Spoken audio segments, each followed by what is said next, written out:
So the way that might work is I come in and there's a pre-filled out worksheet that says, hey, we suggest generally a $20 copay and 20% coinsurance. And I might say, well, I really was hoping for a lower coinsurance than that, and this is great. And then there's probably another question that says, are there any categories that you'd want to treat differently? And that's basically kind of think about that as, is there anything you want to incentivize or disincentivize? Right. And so from like an incentivized standpoint, that might mean, hey, I want um, nothing out of pocket for mental health. Is that roughly the way to think about it?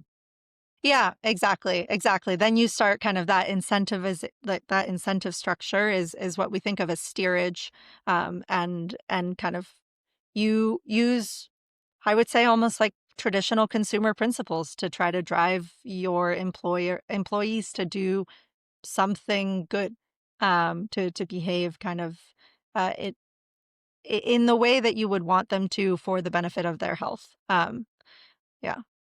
And how detailed does this get? Is it that I'm going in and I'm saying, hey, when I want to disincentivize people from calling an ambulance versus taking an Uber? Yeah, I think this is kind of where the crux of the challenge and the complexity of plan design comes into play is that in the past, I think plan designs were pretty straightforward. We thought of incentive structures as if I want someone to do something, I'll set it up as a copay. It'll be easy. They'll go get care. And if I want them to do it more than something else, then I'll lower the copay. And those were kind of the basic principles of plan design in the past.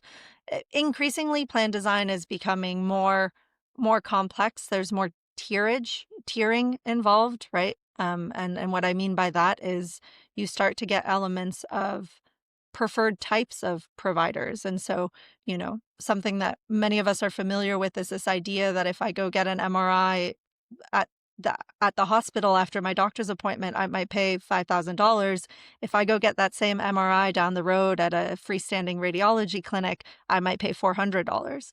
And so more and more you're actually seeing the incentive structure go beyond what we think of as the benefit category and start to bring in elements of who is the provider rendering that service, what is the place of service, where are you going for the care, and that's where things start to get really complicated, especially for a patient, right?